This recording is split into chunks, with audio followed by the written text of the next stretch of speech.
और आज मैं आप सभी के लिए जॉब का अपडेट लेकर आ चुका हूं और मेरे दोस्त आपको पूरी जानकारी देंगे। दोस्तों एक बार फिर से मैं आपके लिए RRB technician new vacancy 2025 form fill up apply online process की अपडेट लेके आ चुके हैं। किस तरह से आप टेक्नीशियन पोस्ट के लिए 6238 वैकेंसीज के लिए अपने फॉर्म अप्लाई कर सकते हो, स्टेप बाय स्टेप कंप्लीट जानकारी आपको इस वीडियो में दी जाएगी। ऑनलाइन आवेदन करते समय आपको कोई भी ऐसी गलती या फिर मिस्टेक नहीं करनी होगी जिसको करने से आपके एप्लीकेशन फॉर्म रिजेक्ट हो सकते हैं। आवेदन करते समय आपको कुछ महत्वपूर्ण बातों का भी ध्यान रखना होगा, तभी आपके एप्लीकेशन फॉर्म सक्सेसफुली सबमिट किए जाएंगे। अप्लाई करते समय आप अपनी क्वालिफिकेशन की डिटेल किस तरह से फिल करोगे, किस तरह से आप अपना रजिस्ट्रेशन करोगे और यहाँ पर डिजी लॉकर, पैन कार्ड या फिर आधार वेरिफिकेशन आप किस तरह से करोगे, कैसे आप अपनी पोस्ट प्रेफरेंस दोगे और कैसे आप यहाँ पर अपने सभी डॉक्यूमेंट्स कितने केबी में अपलोड करोगे, लाइव फोटो आप किस तरह से कैप्चर करोगे, किस तरह से आपको अपने सिग्नेचर अपलोड करने होंगे, फीस पेमेंट करते हुए रजिस्ट्रेशन से लेकर प्रिंट तक आपको किस तरह से अपना फॉर्म अप्लाई कर लेना होगा, पूरी जानकारी आपको इस वीडियो में दी जाएगी। तो आपको ये वीडियो शुरू से लेके एंड तक बिना स्किप किए हुए देखनी होगी। इस वीडियो को कंप्लीटली देखने पर ही आपके सभी सवाल और डाउट क्लियर होंगे। दोस्तों ऑनलाइन आवेदन करते समय अगर आपको कोई भी टेक्निकल प्रॉब्लम आ रही है तो उसका हल आपको इस वीडियो में मिल जाएगा। अगर आपको कोई भी टेक्निकल प्रॉब्लम है फीस पेमेंट या फिर क्वालिफिकेशन डिटेल फिल करते समय या फिर और कोई अन्य जानकारी अपलोड करते समय, तो आपको उसका हल यहाँ पर ऑर्गेनाइजेशन की ओर से कर दिया जाएगा। जी हाँ दोस्तों, जो आरआरबी है उसकी तरफ से आपकी प्रॉब्लम का सॉर्ट आउट जल्द ही कर दिया जाएगा। आप 1 या 2 दिन का वेट कर ले या फिर कुछ घंटों में आपका सॉर्ट आउट कर दिया जाएगा। तो आपकी सभी प्रॉब्लम का हल यहाँ पर सॉर्ट आउट कर दिया जाएगा। आप जल्द ही अपना फॉर्म अप्लाई कर सकेंगे और मोबाइल या फिर लैपटॉप किसी भी डिवाइस के द्वारा आप अपना फॉर्म अप्लाई कर सकते हो। यहाँ पर सेम तरीके से आपका फॉर्म अप्लाई होगा, बस लुकिंग इंटरफेस चेंज हो जाएगा। तो चलिए दोस्तों बिना कोई वक्त गंवाए शुरू करते हैं RRB technician new vacancy 2025 apply online form fill up की पूरी जानकारी। फॉर्म भरने से पहले आपको हमारे विजिट करना होगा, जिसका लिंक आपको नीचे description plus first comment box में मिल जाएगा और हमारे इस पेज पर विजिट करके आप यहां से आरआरबी टेक्नीशियन का फॉर्म अप्लाई कर सकते हो। इंडियन रेलवे, भारतीय railway, railway recruitment board RRB की ओर से टेक्नीशियन पोस्ट के लिए 6238 वैकेंसीज निकली हुई है। इसमें टेक्नीशियन ग्रेड फर्स्ट सिग्नल के लिए 183 वैकेंसीज है। Technical grade third open line के लिए यहाँ पर 6055 वैकेंसीज है। इंपोर्टेंट डेट की अगर बात की जाए तो लास्ट डेट ऑनलाइन आवेदन करने की 28 जुलाई 2025 है। यहाँ पर सैलरी डिटेल की अगर बात की जाए तो ग्रेड फर्स्ट सिग्नल के लिए 29,200 है, ग्रेड थर्ड ओपन लाइन के लिए 19,900 है प्रति माह के लिए। क्वालिफिकेशन की अगर बात की जाए तो टेक्नीशियन ग्रेड फर्स्ट सिग्नल के लिए bachelor degree of science in physics, electronics, computer science, information technology या इंस्ट्रूमेशन से आप अप्लाई कर सकते हो, या फिर बीएससी यहाँ पर कॉम्बिनेशन यहाँ पर एनए सब stream of physics, electronic, computer science, IT instrumentation से आप अप्लाई कर सकते हो, या फिर बी टेक या फिर 3 साल की इंजीनियरिंग पॉलिटेक्निक डिप्लोमा होना चाहिए बहुत बेसिक स्ट्रीम में, तो आप अप्लाई कर सकते हो। Technical grade third open line के लिए देख सकते हो 10वीं क्लास पास, साथ में आईटीआई सर्टिफिकेट होना चाहिए एनसीवीटी या फिर एससीवीटी से रिलेटेड ट्रेड या फिर ब्रांच में, तो आप अप्लाई कर सकते हो। एज लिमिट की अगर बात की जाए तो ग्रेड फर्स्ट सिग्नल के लिए 18 से 36 वर्ष आयु सीमा है। टेक्नीशियन ग्रेड थर्ड सिग्नल के लिए 18 से 33 वर्ष आपकी आयु सीमा रहेगी। एप्लीकेशन फीस की अगर बात की जाए तो जनरल ओबीसी डब्ल्यूएस के लिए 500 रुपए है, 400 रिफंड कर दी जाएगी। SC ST pH female candidate के लिए 250 है, जो कि टोटल रिफंडेबल है। ऑनलाइन मोड से आप फीस पेमेंट करोगे, कंप्यूटर बेस्ड टेस्ट सीबीटी के आधार पे आपका सिलेक्शन होगा। ऑनलाइन तरीके से ही आप अप्लाई कर सकते हो, ऑल इंडिया से अप्लाई कर सकते हो। rrbapply.gov.in इसकी ऑफिशियल वेबसाइट है जिससे आप ऑनलाइन अप्लाई कर सकते हो। इंपोर्टेंट लिंक सेक्शन के अंतर्गत ऑफिशियल नोटिफिकेशन पीडीएफ लिंक पर आप जैसे क्लिक करोगे तो आपके सामने इसकी पीडीएफ ओपन हो जाएगी। यहाँ पर CEN नंबर 2/2025 का ये ऑफिशियल नोटिफिकेशन है, जो कि government of India ministry of railways railway recruitment board की ओर से रिलीज कर दिया गया है। यहाँ पर टेक्नीशियन के लिए पोस्ट निकली है, महत्वपूर्ण इंस्ट्रक्शंस आपको यहाँ पर दे दिए गए हैं। सबसे पहले आप यहाँ पर डेट चेकआउट कर सकते हो, आवेदन करने की आपकी डेट क्या रहेगी वो आप कंप्लीटली चेकआउट कर सकते हो। उसके बाद में यहाँ पर आपको पोस्ट वाइज सैलरी की जानकारी दी गई है, एज लिमिट और वैकेंसीज की इंफॉर्मेशन आपको यहाँ पर दे दी गई है। कुछ महत्वपूर्ण इंस्ट्रक्शंस आपको दिए गए हैं वो आप रीड आउट कर सकते हो। उसके बाद में कुछ जनरल इंस्ट्रक्शंस दिए गए हैं और यहाँ पर एलिजिबिलिटी क्राइटेरिया की आपको इसमें डिटेल दी गई है। इसमें नेशनलिटी, सिटीजनशिप आप चेकआउट करें, एज लिमिट आपको दी गई है पोस्ट वाइज और एज रिलैक्सेशन की जानकारी दी गई है। जैसे कि SC ST को 5 साल की छूट दी जा रही है, OBC NCL के लिए 3 साल की। इसी तरह सभी कैटेगरी के लिए एज रिलैक्सेशन आपको यहाँ पर मिल जाएगा, आप चेकआउट कर सकते हो। ग्रुप वाइज भी आप एज चेक कर सकते हो, किस ग्रुप के लिए कितनी एज यहाँ पर आपकी रहेगी। क्वालिफिकेशन आपको यहाँ पर पोस्ट वाइज दे दी गई है, किस पोस्ट के लिए क्या क्वालिफिकेशन रहेगी, एग्जामिनेशन फीस, पेमेंट करने की इंफॉर्मेशन, किस कैटेगरी को कितनी फीस किस तरह से पे करनी होगी, यहाँ पर आपको मोड ऑफ पेमेंट की भी जानकारी मिल जाएगी। इसी तरह से यहाँ पर स्क्रॉल डाउन करते हुए आपको इसमें सिलेक्शन क्राइटेरिया की इंफॉर्मेशन दी गई है। सिलेक्शन क्राइटेरिया के अंतर्गत आपको इसमें एग्जामिनेशन पैटर्न दिया गया है, यहाँ पर कितने नंबर ऑफ क्वेश्चन है किस सब्जेक्ट के लिए और कितने यहाँ पर आपके लिए यहाँ पर मार्क्स ऑफ ईच सेक्शन है वो आप चेकआउट कर सकते हो। टोटल नंबर ऑफ क्वेश्चन यहाँ पर आपको पूरा पैटर्न दिया गया है, साथ ही साथ आपको इसमें सिलेबस भी डिटेल में दिया गया है। सब्जेक्ट वाइज आप पूरा सिलेबस भी यहाँ से रीड आउट कर सकते हो। सिलेबस और एग्जाम पैटर्न की पूरी इंफॉर्मेशन आपको इसमें मिल जाएगी। साथ ही साथ यहाँ पर पूरा प्रोसेस आपको इस PDF में मिल जाएगा, जैसे कि एग्जामिनेशन सेंटर की डिटेल, किन किन जोन के लिए यहाँ पर कौन कौन सी वैकेंसीज निकली है और किस पोस्ट के लिए कितनी वैकेंसीज है, क्या क्वालिफिकेशन है, डिटेल में आप चेकआउट करें इस टेबल से। इसमें आपको पूरी जानकारी क्वालिफिकेशन से रिलेटेड ट्रेड वाइज भी दे दी गई, किस ट्रेड के लिए क्या क्वालिफिकेशन मांगी गई है और यहाँ से आप जोन वाइज वैकेंसीज इस टेबल से चेकआउट कर सकते हो। कंप्लीटली जोन वाइज वैकेंसीज आपको इस PDF के एंड में मिल जाएगी, तो आप स्क्रॉल डाउन करते हुए इस PDF से पूरी जानकारी चेकआउट कर सकते हो। अप्लाई करने से पहले आपको ये नोटिफिकेशन की PDF पूरा रीड आउट करना अनिवार्य है। इसको पूरा पढ़ने से आपके सभी सवाल और डाउट क्लियर होंगे। PDF रीड आउट करने के बाद में आपको अप्लाई ऑनलाइन लिंक पर क्लिक करना होगा, तो आपके सामने ऑनलाइन आवेदन करने का ये ऑफिशियल पोर्टल ओपन हो जाएगा। गाइस यहाँ पर आने के बाद अगर आपने पहले से RRB की किसी भी भर्ती के लिए अपना रजिस्ट्रेशन कर रखा है तो यहाँ पर आपको लॉगिन की इस टैब पर क्लिक करना है। उसके बाद आपके सामने यहाँ पर कुछ इस तरह से इंटरफेस ओपन होगा। यहाँ पर आने के बाद आपको अपने अकाउंट में लॉगिन करना है, लॉगिन विद आधार या फिर login with RRB account credential, यानी कि आपको इन किसी भी ऑप्शन में से यूज करते हुए अपने डैशबोर्ड में लॉगिन कर लेना है और फिर आपको अपना फॉर्म अप्लाई करना है अगर आपने पहले से रजिस्ट्रेशन किया हुआ है। यहाँ पर अगर आप फर्स्ट ऑप्शन का यूज करते हैं लॉगिन विद आधार तो आपके सामने कुछ इस तरह से इंटरफेस ओपन होगा। यहाँ पर आने के बाद आपको अपना फोन नंबर एंटर करना है, उसके बाद आपको जनरेट OTP के इस ऑप्शन पर क्लिक करना है। फिर आपके मोबाइल नंबर पर एक 6 डिजिट का OTP आएगा, वो OTP आपको यहाँ पर एंटर करना है इनबॉक्स में। उसके बाद गाइज यहाँ पर आपको I am not a robot के इस ऑप्शन पर क्लिक करना है और फिर आपको गाइज लॉगिन की इस टैब पर क्लिक करते हुए अपने डैशबोर्ड में लॉगिन कर लेना है और वहां से फिर आपको अपना फॉर्म अप्लाई करना है। और गाइज यहाँ पर अगर आप सेकंड ऑप्शन यूज करते हैं यानी कि अगर आप login with RRB account credential ये ऑप्शन यूज करते हैं, फिर आपके सामने यहाँ पर कुछ इस तरह से इंटरफेस ओपन होगा। यहाँ पर आने के बाद आपको अपना मोबाइल नंबर या फिर ईमेल ID एंटर करनी है, अपना पासवर्ड आपको एंटर करना है जो आपने रजिस्ट्रेशन करते समय क्रिएट किया था और फिर गाइज आपको I am not a robot के इस ऑप्शन पर क्लिक करना है और उसके बाद फिर आपको यहाँ पर लॉगिन की इस टैब पर क्लिक करते हुए अपने डैशबोर्ड में लॉगिन करके अपना फॉर्म अप्लाई कर लेना है। और अगर आप यहाँ पर RRB की किसी भी भर्ती के लिए फर्स्ट टाइम अप्लाई करने जा रहे हो तो यहाँ पर सबसे पहले आपको अपना अकाउंट क्रिएट करना है। उसके लिए गाइज यहाँ पर आपको क्रिएट एन अकाउंट के इस ऑप्शन पर क्लिक करना है। उसके बाद आपके सामने यहाँ पर कुछ इस तरह से इंटरफेस ओपन होगा, आपके सामने ये पॉपअप शो होगा। यहाँ पर आपसे कहा गया है अगर आपने 2024 के बाद RRB की किसी भी भर्ती के लिए अप्लाई किया है तो यहाँ पर आपको रजिस्ट्रेशन करने की जरूरत नहीं है, आपको अपना लॉगिन करके फॉर्म अप्लाई कर लेना है। और अगर आपने यहाँ पर 2024 के बाद रजिस्ट्रेशन नहीं किया है तो आपको अपना रजिस्ट्रेशन करना होगा, तो यहाँ पर आप ओके करें। उसके बाद गाइस यहाँ पर आने के बाद आपको अपना रजिस्ट्रेशन फॉर्म फिल करना है केयरफुली अपनी बेसिक डिटेल्स को प्रोवाइड कराते हुए, जैसे कि सबसे पहले यहाँ पर आपको अपनी नेशनलिटी सिलेक्ट कर लेनी है। उसके बाद यहाँ पर आपको अपनी पर्सनल इंफॉर्मेशन देनी है। यहाँ पर आपको सबसे पहले अपना फुल नेम एंटर करना है, उसे रिटाइप करके कंफर्म कर लेना है। उसके बाद आपसे पूछा गया कि क्या आपने कभी अपना नाम चेंज किया है, अगर किया है तो आप यस ऑप्शन सिलेक्ट करेंगे और फिर यहाँ पर आप जब आपके डॉक्यूमेंट वेरीफाई होंगे उस समय आपको गैजेटेड नोटिफिकेशन या फिर रिलेवेंट लीगल डॉक्यूमेंट शो करना होगा अब आपके नाम चेंज का। और अगर आपने कभी नाम चेंज नहीं किया है तो सिंपली यहाँ पर आपको नो ऑप्शन सिलेक्ट करना है।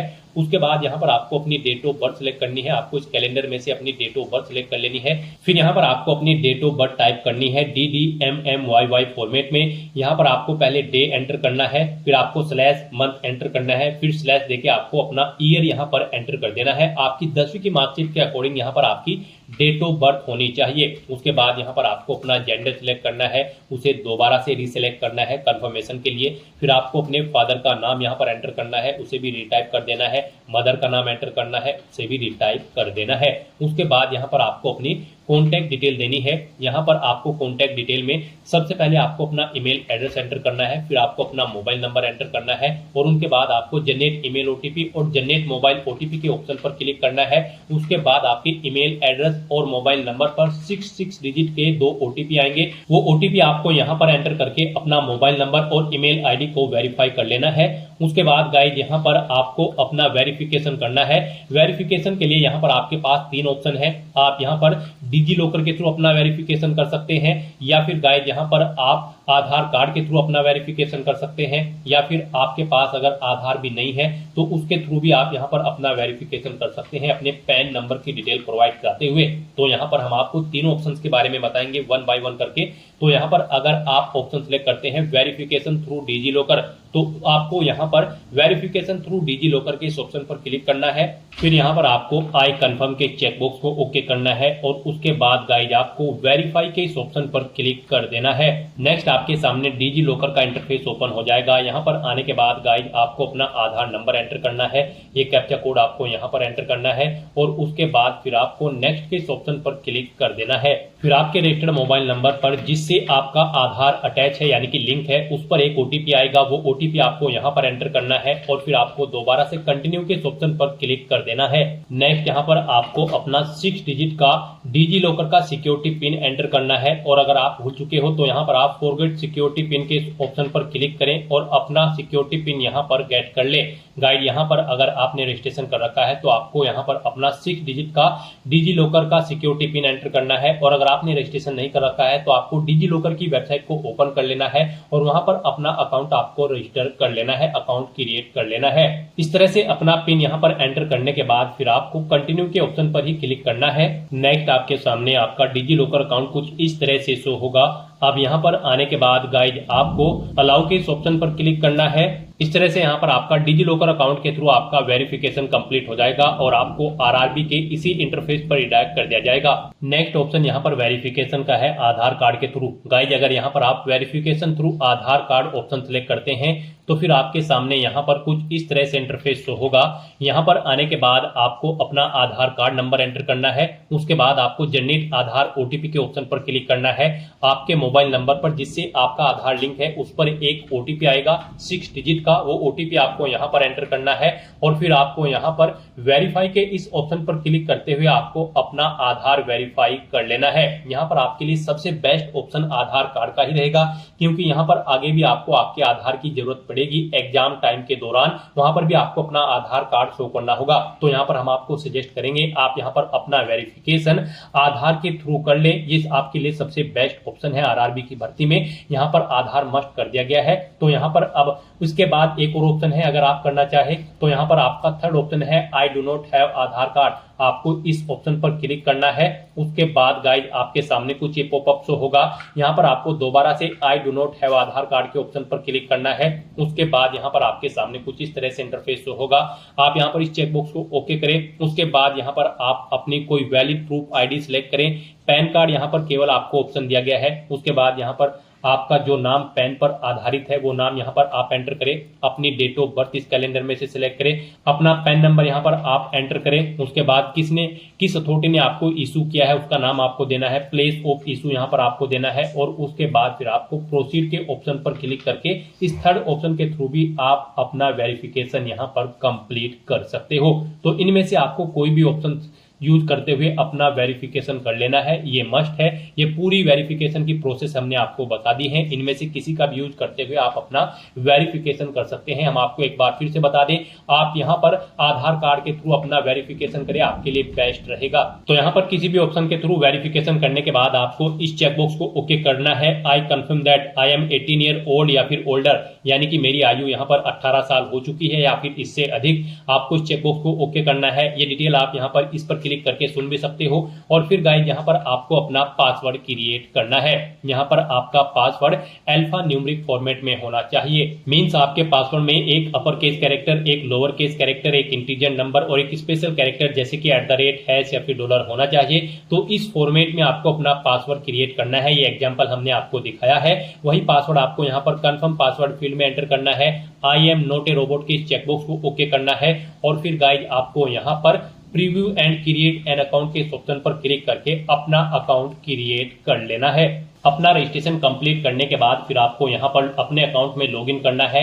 आप यहाँ पर किसी भी ऑप्शन का यूज करते हुए लॉगिन कर सकते हैं, लॉगिन विद आधार या फिर लॉगिन विद आरआरबी अकाउंट। यहाँ पर आप किसी भी ऑप्शन का यूज करें और अपने अकाउंट में लॉगिन कर लें। लॉगिन विद आधार ऑप्शन अगर आप सिलेक्ट करते हैं तो आपको अपना फोन नंबर यहाँ पर एंटर करना है। फिर जनरेट आधार ओटीपी ऑप्शन पर क्लिक करना है। एक 6 डिजिट का ओटीपी आपके फोन नंबर पर आएगा। वो ओटीपी आपको यहाँ पर एंटर कर देना है और उसके बाद आपको I am not a robot के इस चेकबॉक्स को ओके करना है। और फिर गाइज आपको लॉगिन की इस टैब पर क्लिक करते हुए अपने डैशबोर्ड में लॉगिन कर लेना है। या फिर आपके पास यहाँ पर दूसरा ऑप्शन भी है लॉगिन करने का। आप login with RRB account credential के इस ऑप्शन पर क्लिक करें। आपके सामने ये पॉपअप शो होगा। यहाँ पर आने के बाद आप अपना मोबाइल नंबर या फिर ईमेल आईडी एंटर करें। अपना पासवर्ड आप एंटर करें जो आपने क्रिएट किया है रजिस्ट्रेशन करते समय। और फिर गाइज यहाँ पर आप I am not a robot के चेकबॉक्स को ओके करें। और फिर यहाँ पर आपको लॉगिन के इस टैब पर क्लिक करते हुए अपने डैशबोर्ड में लॉगिन कर लेना है। लॉगिन करने के बाद आपके सामने कुछ इस तरह से इंटरफेस शो होगा। यहाँ पर आपको कुछ जनरल इंस्ट्रक्शन शो किए गए हैं। आप इन्हें रीड आउट कर सकते हैं फॉर्म अप्लाई करने से पहले। साथ ही साथ अगर आप अपने रजिस्ट्रेशन में कोई चेंज आउट करना चाहते हैं तो यहाँ पर आप मॉडिफाई रजिस्ट्रेशन डिटेल की स्टेप पर क्लिक करके अपने रजिस्ट्रेशन की कुछ डिटेल आप मॉडिफाई कर सकते हो, जैसे कि आपका नाम, आपके फादर का नाम, आपकी मदर का नाम, आपकी नेशनलिटी। कुछ चीजों के ऑप्शन यहाँ पर आपको मॉडिफाई के लिए मिल जाएंगे, आप मॉडिफाई कर सकते हो। और साथ ही साथ यहाँ पर अब आपको अपना फॉर्म अप्लाई करना है। उसके लिए गाइड आपको ऑनलाइन एप्लीकेशन के इस ऑप्शन पर क्लिक करना है, स्टेप पर क्लिक कर देना है। फिर यहाँ पर आपको आपके डैशबोर्ड में टेक्नीशियन की पोस्ट के लिए वैकेंसी शो कर दी गई है। आप यहाँ पर टेक्नीशियन ग्रेड 1 सिग्नल की पोस्ट के लिए अप्लाई कर सकते हो या फिर आप टेक्नीशियन ग्रेड 3 पोस्ट के लिए अपने फॉर्म अप्लाई कर सकते हो। यहाँ पर आप जिस भी पोस्ट के लिए अप्लाई करना चाहते हैं उसके लिए यहाँ पर आपको सबसे पहले अपना बोर्ड सिलेक्ट करना है, किस बोर्ड के लिए आप अप्लाई करना चाहते हो। यहाँ पर आप अपना बोर्ड सिलेक्ट करें। फिर यहाँ पर आपसे पूछा गया कि क्या आपको कभी आरआरबी या फिर आरआरसी के द्वारा किसी एग्जाम में बैठने से तो नहीं रोका गया है, आपको प्रतिबंधित तो नहीं किया गया है। तो यहाँ पर आपको इस चेकबॉक्स को ओके करना है कि आपको कभी प्रतिबंधित नहीं किया गया है। और फिर यहाँ पर आपसे पूछा गया कि क्या आपने इस भर्ती का एडवर्टाइजमेंट केयरफुली रीड कर लिया है, समझ लिया है। आपको इस चेकबॉक्स को भी ओके करना है। और उसके बाद गाइड फिर आपको यहाँ पर नेक्स्ट के इस ऑप्शन पर क्लिक कर देना है। आप यहाँ पर जिस भी पोस्ट के लिए अप्लाई करना चाहते हैं आप अपना बोर्ड सेलेक्ट करें, इन चेकबॉक्सेस को ओके करें और फिर नेक्स्ट के ऑप्शन पर क्लिक कर दें। नेक्स्ट यहाँ पर आपको अपनी पर्सनल डिटेल देनी है। कुछ डिटेल आपकी यहाँ पर आपको ऑटोमेटिकली फील्ड मिल जाएगी जो आपके रजिस्ट्रेशन से फेच कर ली गई है। अब यहाँ पर बस आपको अपना मैरिटल स्टेटस सेलेक्ट करना है, आप मैरिड हो या फिर अनमैरिड। उसके बाद आपको अपना रिलीजन सेलेक्ट करना है। फिर यहाँ पर आपको बताना है आप किस लैंग्वेज में अपना एग्जाम पेपर चाहते हैं, आसामी, बंगाली, इंग्लिश, हिंदी, जिस भी लैंग्वेज में आप अपना एग्जाम पेपर चाहते हैं वो आप सेलेक्ट करें। फिर यहाँ पर आपकी बॉडी पर कोई कट या तिल का निशान है तो ऐसे 2 पैलेस का नाम यहाँ पर आपको एंटर कर देना है, नहीं है तो आप नो मार्क यहाँ पर एंटर कर सकते हैं। फिर यहाँ पर आपको अपनी कम्युनिटी सेलेक्ट कर लेनी है। अगर आप यहाँ पर रिजर्व कैटेगरी के अंतर्गत आते हैं तो आपको ये नोटिस मिलेगा।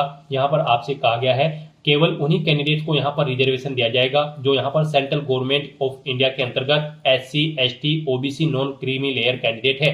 तो आपको यहाँ पर I understand and I agree के ऑप्शन पर क्लिक करना है। उसके बाद यहाँ पर आपको अपनी कास्ट का नाम एंटर कर देना है, कम्युनिटी सर्टिफिकेट नंबर आपको देना है, कास्ट सर्टिफिकेट नंबर। और उसके बाद यहाँ पर आपको अपनी कम्युनिटी सर्टिफिकेट किस अथॉरिटी ने इशू किया है उसका नाम यहाँ पर आपको सिलेक्ट कर लेना है। फिर यहाँ पर आपको आपका कम्युनिटी सर्टिफिकेट किस अथॉरिटी ने इशू किया है वो यहाँ पर आपको सिलेक्ट कर लेना है। आपको अपना कम्युनिटी सर्टिफिकेट की इशू डेट यहाँ पर सिलेक्ट करनी है, कब आपको इशू हुआ है। और फिर यहाँ पर आपसे पूछा गया कि क्या आप फ्री ट्रेवल पास चाहते हैं, अगर चाहते हैं तो यस करें, नहीं तो नो ऑप्शन सिलेक्ट करें। और यहाँ पर अगर आप फ्री ट्रेवल पास चाहते हैं तो फिर आप यहाँ पर अपना नियरेस्ट रेलवे स्टेशन का नाम दें और फिर यहाँ पर आप अपना कास्ट सर्टिफिकेट अपलोड कर दें। आप यहाँ पर अपलोड डॉक्यूमेंट के ऑप्शन पर क्लिक करें, अपना कास्ट सर्टिफिकेट यहाँ पर अपलोड कर दें। उसका साइज 400 KB से कम होना चाहिए और वो PDF फॉर्मेट में होना चाहिए। फिर गाइस यहाँ पर आपको अपनी एड्रेस की डिटेल देनी है। इसमें आपको पहले अपने प्रेजेंट एड्रेस की डिटेल यहाँ पर प्रोवाइड करानी है। उसके बाद यहाँ पर आपको अपने परमानेंट एड्रेस की डिटेल देनी है, और अगर आपका परमानेंट एड्रेस आपके प्रेजेंट एड्रेस के अकॉर्डिंग सेम है तो यहाँ पर आप इस चेकबॉक्स को ओके कर देंगे। ऑटोमेटिकली आपका परमानेंट एड्रेस आपके प्रेजेंट एड्रेस के अकॉर्डिंग फिल हो जाएगा। और इस तरह से अपनी डिटेल फिल करने के बाद फिर आपको यहाँ पर सेव के इस ऑप्शन पर क्लिक करके अपनी सभी डिटेल सेव कर देनी है, और उसके बाद गाइज आपको नेक्स्ट के इस ऑप्शन पर क्लिक कर देना है।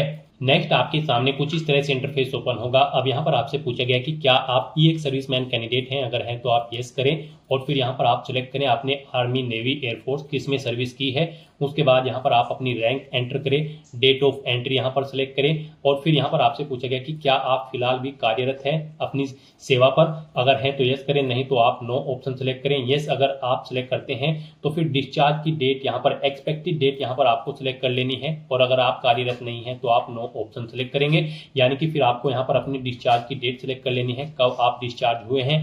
फिर यहाँ पर जॉब छोड़ने का कारण दे यहाँ पर, उसके बाद आपको अपना डिस्चार्ज सर्टिफिकेट नंबर देना है, और फिर यहाँ पर आपसे पूछा गया कि क्या आपको कभी अपॉइंट किया है civil post under government availing EXCM quota after discharge, अगर किया गया है तो यस करें, और फिर आप आई अंडरस्टैंड एंड एग्री के इस ऑप्शन पर क्लिक करें, और फिर यहाँ पर आप करंट डिपार्टमेंट या ऑर्गेनाइजेशन का नाम दें, और अगर नहीं किया गया है तो आप नो ऑप्शन सेलेक्ट करें। और गाइस यहाँ पर अगर आप एक सर्विसमैन कैंडिडेट नहीं हो तो यहाँ पर आपको सिंपली नो ऑप्शन सेलेक्ट करना है, आगे की डिटेल आपको नहीं देनी होगी। फिर आपसे पूछा गया कि क्या आप यहाँ पर पर्सन विद बेंचमार्क डिसेबिलिटी यानी कि PWBD कैंडिडेट हैं, अगर हैं तो आप यस ऑप्शन सेलेक्ट करेंगे, और फिर उसकी डिटेल देंगे, यानी कि यहाँ पर सबसे पहले आपको अपनी डिसेबिलिटी की कैटेगरी सिलेक्ट कर लेनी है, उसकी सब डिसेबिलिटी कैटेगरी आपको सिलेक्ट कर लेनी है, परसेंटेज देनी है अपनी डिसेबिलिटी की, PWBD सर्टिफिकेट का नंबर देना है, और फिर आपको UDID यहाँ पर अपनी देनी है। उसके बाद आपको कब आपका PWBD सर्टिफिकेट इशू हुआ है वो डेट आपको सिलेक्ट कर लेनी है, और अगर आप यहाँ पर PWBD कैंडिडेट नहीं हो तो यहाँ पर आपको नो ऑप्शन सिलेक्ट कर लेना है।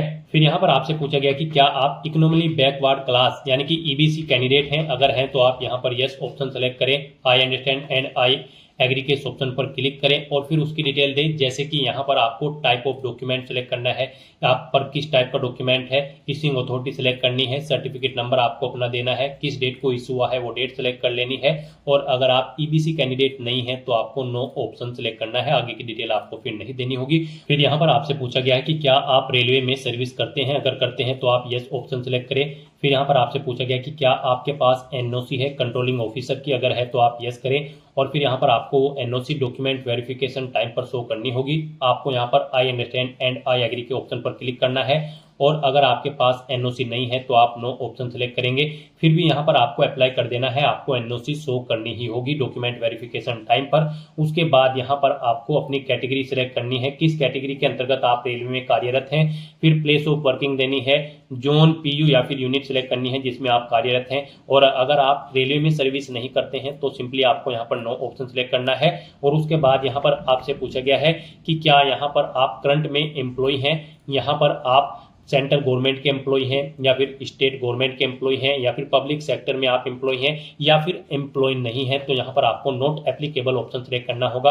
और अगर आप सेंट्रल गवर्नमेंट या फिर स्टेट गवर्नमेंट के एम्प्लॉय हैं तो ऑप्शन सिलेक्ट करें। और इनके लिए भी फिर आपको जब आप अपने डॉक्यूमेंट वेरीफाई कराएंगे उस समय आपको यहाँ पर no objection certificate NOC show करनी होगी। और यहाँ पर अब आपको ऑर्गेनाइजेशन का नाम देना है जिसमें आप कार्यरत हैं, किस डेट से आप कार्य कर रहे हैं वो डेट आपको सिलेक्ट करनी है, क्या आप फिलहाल में भी कार्यरत हैं, अगर हैं तो यस करें, नहीं है तो आप नो ऑप्शन सिलेक्ट कर लें। और फिर यहाँ पर अगर आप नो ऑप्शन सिलेक्ट करते हैं तो किस डेट को आपने डिस्चार्ज किया है वो डेट आप यहाँ पर सिलेक्ट कर लें। और गाइड अगर आप करंट में एम्प्लॉय नहीं है तो यहाँ पर आपको नॉट एप्लीकेबल ऑप्शन सिलेक्ट करना है, आगे की डिटेल आपको नहीं देनी होगी। और फिर यहाँ पर आपको अपनी ACT अप्रेंटिस कोर्स की डिटेल देनी है। गाइड यहाँ पर हम आपको बता दें, टेक्नीशियन ग्रेड 3 की पोस्ट के लिए अगर आप अप्लाई कर रहे हैं तो इस पोस्ट पर अप्लाई करने के लिए आपके पास मैट्रिकुलेशन यानी कि आपका 10वीं क्लास पास आउट होना जरूरी है, या फिर आपके पास SSLC प्लस ITI किसी रिकॉग्नाइज्ड इंस्टीट्यूट से होनी जरूरी है जो कि रिकॉग्नाइज हो NCVT या फिर SCVT से, किसी भी रिलेवेंट ट्रेड के अंतर्गत जैसे कि fitter, electrician, electronics mechanic, instrument mechanic, या फिर यहाँ पर आपका 10वीं क्लास पास आउट होना जरूरी है, या फिर आपका यहाँ पर SSLC पास आउट होना जरूरी है, प्लस आपका यहाँ पर ACT अप्रेंटिसशिप का कोर्स भी कंप्लीट होना जरूरी है रिलेवेंट ट्रेड के अंतर्गत जो ऊपर ट्रेड हमने आपको बताई है।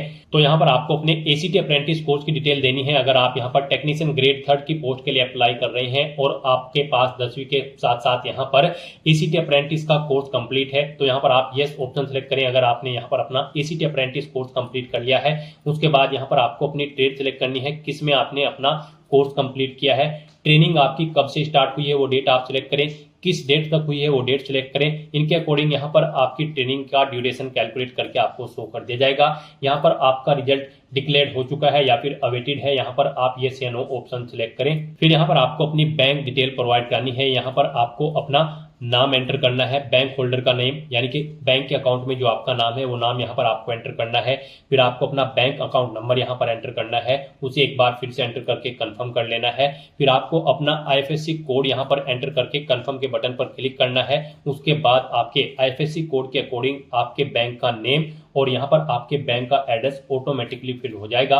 इस तरह से अपनी ये सभी डिटेल्स फिल करने के बाद गाइज आपको सेव के इस ऑप्शन पर क्लिक करके अपनी डिटेल सेव कर देनी है और उसके बाद फिर आपको नेक्स्ट के इस ऑप्शन पर क्लिक कर देना है। नेक्स्ट यहाँ पर आपको अपनी एजुकेशनल क्वालिफिकेशन की डिटेल प्रोवाइड करनी है। आप ऑफिशियल नोटिफिकेशन में से चेकआउट कर सकते हो। अगर आप यहाँ पर टेक्नीशियन ग्रेड फर्स्ट सिग्नल की पोस्ट के लिए अप्लाई कर रहे हैं तो आपके पास बैचलर ऑफ साइंस की डिग्री होनी चाहिए या फिर आपके पास बीएससी की डिग्री होनी चाहिए या फिर आपके पास 3 साल का डिप्लोमा होना चाहिए इंजीनियरिंग का या फिर आपके पास यहाँ पर बीटेक की इंजीनियरिंग की डिग्री होनी चाहिए। इन डिसिप्लिन के अंतर्गत यहाँ पर आपके पास जो डिग्री होगी वो फिजिक्स या फिर इलेक्ट्रॉनिक्स या फिर कंप्यूटर साइंस या फिर इंफॉर्मेशन टेक्नोलॉजी या फिर इंस्ट्रूमेंटेशन में होनी चाहिए किसी वेल रिकॉग्नाइज्ड यूनिवर्सिटी या फिर इंस्टीट्यूट से। और अगर आप टेक्नीशियन ग्रेड 3 की पोस्ट के लिए अप्लाई कर रहे हैं तो यहाँ पर आपका 10वीं क्लास पास आउट होना जरूरी है, प्लस आपका आईटीआई भी पास आउट होना जरूरी है। इन ट्रेड्स के अंतर्गत फिटर, इलेक्ट्रीशियन, इलेक्ट्रॉनिक्स यहाँ से आप चेकआउट कर सकते हैं। इन ट्रेड के अंतर्गत आपका यहाँ पर आईटीआई पास आउट होना जरूरी है या फिर आपका 10वीं क्लास पास आउट होना जरूरी है, प्लस आपका एसीटी अप्रेंटिसशिप कोर्स कंप्लीट होना अनिवार्य है अगर आप इस भर्ती में पार्टिसिपेट करने जा रहे हैं। तो यहाँ पर आपको सबसे पहले अपनी 10वीं क्लास की डिटेल प्रोवाइड करनी है। तो यहाँ पर आपको इस पेंसिल के ऑप्शन पर क्लिक करना है। उसके बाद यहाँ पर आपको अपनी 10वीं क्लास की डिटेल प्रोवाइड करनी है। यहाँ पर आपको सबसे पहले स्टेट सेलेक्ट करना है, जिस स्टेट से आपने अपनी 10वीं क्लास पास आउट की है। डिस्ट्रिक्ट सेलेक्ट करना है जिससे आपने अपनी 10वीं क्लास पास आउट की है। बोर्ड का नाम देना है जिस बोर्ड से आपने अपनी 10वीं क्लास पास आउट की है। पासिंग डेट यहाँ पर आपको सिलेक्ट करनी है। अपना 10वीं का रोल नंबर आपको यहाँ पर एंटर करना है और फिर यहाँ पर आपको अपना 10वीं का सर्टिफिकेट सीरियल नंबर यहाँ पर एंटर कर देना है और फिर यहाँ पर आपको ऐड या अपडेट के बटन पर क्लिक करके अपनी डिटेल ऐड या फिर अपडेट कर देनी है। इस तरह से यहाँ पर आपकी 10वीं क्लास की डिटेल सक्सेसफुली सेव हो जाएगी। उसके बाद अगर आपने +2 कर रखा है तो आप 10+2 के ऑप्शन पर क्लिक करें और यहाँ पर आप अपनी 12वीं क्लास की डिटेल भी सेम ऐसे ही प्रोवाइड कर दें। यहाँ पर भी आपको डिसिप्लिन या सब्जेक्ट सेलेक्ट करना है जिसमें आपने अपनी 12वीं क्लास पास आउट की है। स्टेट सेलेक्ट करना है जिससे आपने पास आउट की है। डिस्ट्रिक्ट सेलेक्ट करना है, बोर्ड का नाम देना है, पासिंग डेट सेलेक्ट करनी है, परसेंटेज देनी है, कितने % मार्क्स आपने ऑब्टेन किए हैं और उसके बाद गाइस यहाँ पर आपको ऐड के इस ऑप्शन पर क्लिक करके अपनी ये डिटेल यहाँ पर ऐड कर देनी है।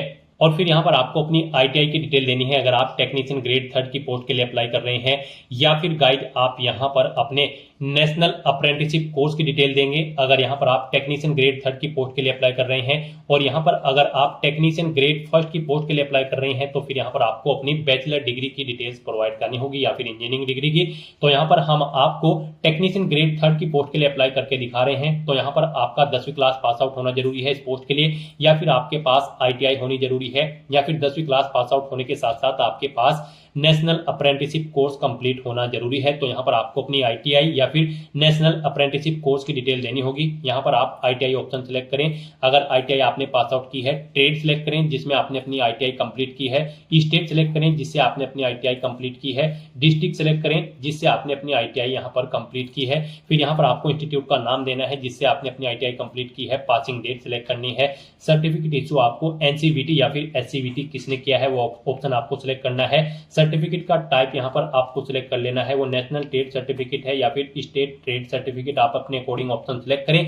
और फिर गाइस यहाँ पर आप ऐड के इस ऑप्शन पर क्लिक करके अपनी ये डिटेल ऐड कर दें। इस तरह से यहाँ पर आपको अपनी ये डिटेल ऐड कर देनी है। और अगर यहाँ पर आप NAC की डिटेल देते हैं यानी कि नेशनल अप्रेंटिसशिप कोर्स की डिटेल देते हैं तो उसकी डिटेल भी सेम आपको ऐसे ही देनी है। यहाँ पर आपको ट्रेड सिलेक्ट करनी है, फिर यहाँ पर आपको स्टेट सेलेक्ट करना है, डिस्ट्रिक्ट सेलेक्ट करना है, इंस्टीट्यूट का नाम देना है जिससे आपने अपना कोर्स कंप्लीट किया है, पासिंग डेट सेलेक्ट करनी है, सर्टिफिकेट नंबर देना है, किसने आपको इश्यू किया है वो, यहाँ पर आपको NCVT ऑप्शन सेलेक्ट करना है, सर्टिफिकेट का टाइप सेलेक्ट करना है। और फिर गाइज आपको ऐड के इस ऑप्शन पर क्लिक करके अपनी ये डिटेल यहाँ पर ऐड कर देनी है।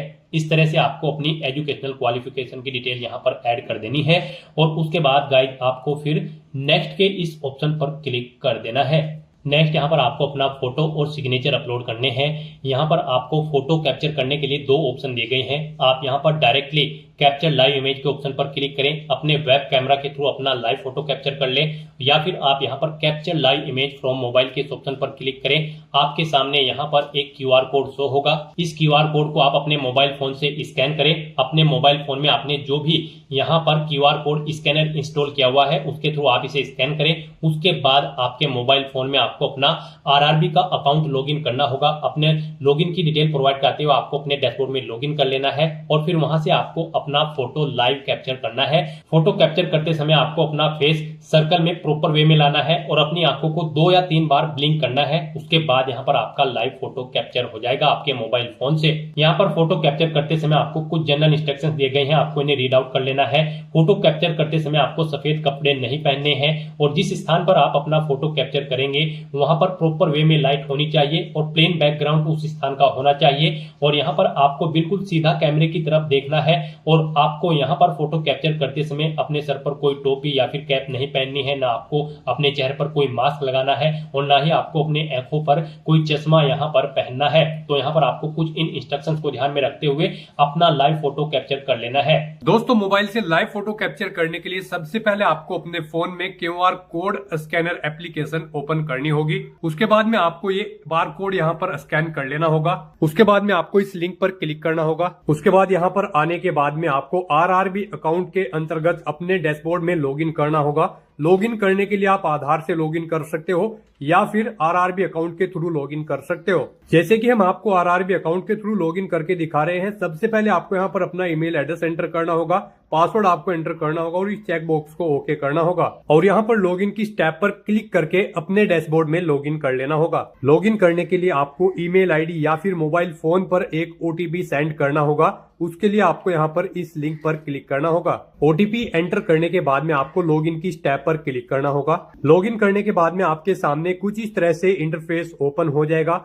यहाँ पर आकर आपको इस पेज को स्क्रॉल डाउन करना होगा और यहाँ पर आप देख सकते हो capture live image. Live photo capture करने के लिए आपको इस टैब पर क्लिक करना होगा और अपना लाइव फोटो कैप्चर कर लेना होगा। फोटो कैप्चर करने के लिए आपको अपना फेस इस सर्कल के अंतर्गत लाना होगा और अपनी आंखों को यहाँ पर ब्लिंक करना होगा वेरिफिकेशन के लिए और उसके बाद में कैप्चर के इस टैब पर क्लिक करके अपना लाइव फोटो कैप्चर कर लेना होगा। तो इस तरह से आपका लाइव फोटो कैप्चर हो जाएगा और उसके बाद में आपको सेव की टैब पर क्लिक करके अपना लाइव फोटो जो आपने कैप्चर किया है उसको सेव कर देना होगा। उसके बाद गाइस यहाँ पर आपको अपने सिग्नेचर अपलोड करने हैं। सिग्नेचर यहाँ पर आपके JPG या फिर JPEG फॉर्मेट में होने चाहिए। सिग्नेचर की विड्थ आपकी 140 पिक्सल होनी चाहिए, हाइट 60 पिक्सल होनी चाहिए। सिग्नेचर यहाँ पर आपको एक ब्लैंक इंक पेन से व्हाइट पेपर पर करने हैं। यहाँ पर आपको एक बॉक्स क्रिएट करना है जिसकी विड्थ 140 पिक्सल होनी चाहिए और हाइट उसकी 60 पिक्सल होनी चाहिए। उसमें आपको अपने सिग्नेचर यहाँ पर करके अपलोड करने हैं। साइज आपके सिग्नेचर की फाइल का 30 KB से 49 KB के बीच में होना चाहिए और अगर आप अपने सिग्नेचर का साइज कम या ज्यादा करना चाहते हैं तो आप गूगल पर जाएं, इमेज रिसाइज टाइप करें, मल्टीपल ऑनलाइन वेबसाइट ओपन होंगी, उनमें से कोई भी वेबसाइट ओपन करें, वहां पर आप अपने सिग्नेचर की फाइल को अपलोड करें और अपनी नीड के अकॉर्डिंग आप उसका साइज सेट करके फिर उसे वहां से डाउनलोड करके अपलोड कर दें। तो यहाँ पर आपको ब्राउज के ऑप्शन पर क्लिक करना है, फाइल को सिलेक्ट कर लेना है और अपने सिग्नेचर की फाइल को यहाँ पर अपलोड कर देना है। तो इस तरह से यहाँ पर आपका लाइव फोटो कैप्चर हो जाएगा और सिग्नेचर आपके अपलोड हो जाएंगे। उसके बाद आपको इस पेज को नीचे स्क्रॉल डाउन करना है और फिर गाइज आपको सेव के ऑप्शन पर क्लिक करके अपना फोटो सिग्नेचर यहाँ पर सेव कर देने हैं और उसके बाद फिर आपको नेक्स्ट के ऑप्शन पर क्लिक कर देना है। नेक्स्ट यहाँ पर आपको अपनी पोस्ट प्रेफरेंस देनी है। यहाँ पर आपको आपकी एलिजिबिलिटी और RRB के अकॉर्डिंग पोस्ट शो कर दी जाएंगी। यहाँ पर आप जिस पोस्ट को फर्स्ट नंबर पर प्रेफरेंस देना चाहते हैं उसे आप फर्स्ट नंबर पर सिलेक्ट करें। आपको प्लस के ऑप्शन पर क्लिक करना है। जिसे आप फर्स्ट नंबर पर रखना चाहते हैं, प्रेफरेंस देना चाहते हैं, उसे आप फर्स्ट नंबर पर क्लिक करें। जिसे सेकंड, थर्ड, फोर्थ पर रखना चाहते हैं उसे आप सीक्वेंस वाइज सेकंड, थर्ड और फोर्थ पर क्लिक कर दें। यहाँ पर आपको प्लस के इन ऑप्शन पर क्लिक करना है और अपनी पोस्ट प्रेफरेंस यहाँ पर आपको सेट कर देनी है। उसके बाद आपको इस पेज को नीचे स्क्रॉल डाउन करना है और फिर यहाँ पर आपको इस चेकबॉक्स को ओके करना है। यहाँ पर आपसे कहा गया है कि क्या आपने अपनी पोस्ट प्रेफरेंस चेकआउट कर ली है, तो यहाँ पर आपको इस चेकबॉक्स को ओके करना है। उसके बाद यहाँ पर आपको आई हैव बीन डिक्लेयर इस चेकबॉक्स को ओके करना है। अपने पैलेस का नाम यहाँ पर आपको एंटर करना है और फिर गाइस यहाँ पर आपको सेव के इस ऑप्शन पर क्लिक करके अपनी डिटेल सेव कर देनी है और उसके बाद आपको प्रीव्यू एप्लीकेशन के ऑप्शन पर क्लिक कर देना है। नेक्स्ट आपको आपके एप्लीकेशन फॉर्म का पूरा प्रीव्यू यहाँ पर शो कर दिया गया है। आपको सभी डिटेल्स केयरफुली चेकआउट करनी है, पेज को नीचे स्क्रॉल डाउन करना है और यहाँ पर आने के बाद आपको इस चेकबॉक्स को ओके करना है और उसके बाद गाइस यहाँ पर अगर कोई मिस्टेक है तो आप एडिट के ऑप्शन पर क्लिक करके एडिट कर सकते हैं और अगर सभी चीजें ओके हैं तो यहाँ पर बस अब आपको सबमिट के ऑप्शन पर क्लिक कर देना है।